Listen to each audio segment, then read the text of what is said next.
esto necesitamos huevos batidos, 2 huevos, huevos cocidos, harina de maíz, migas de pan, cebolla, cebollino y ajo finamente picado, sal y pimienta y carne molida. Empecemos.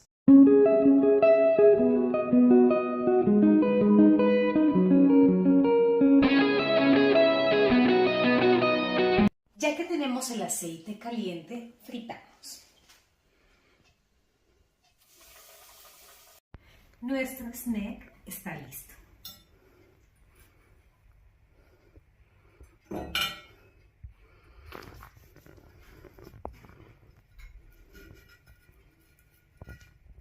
Buen provecho.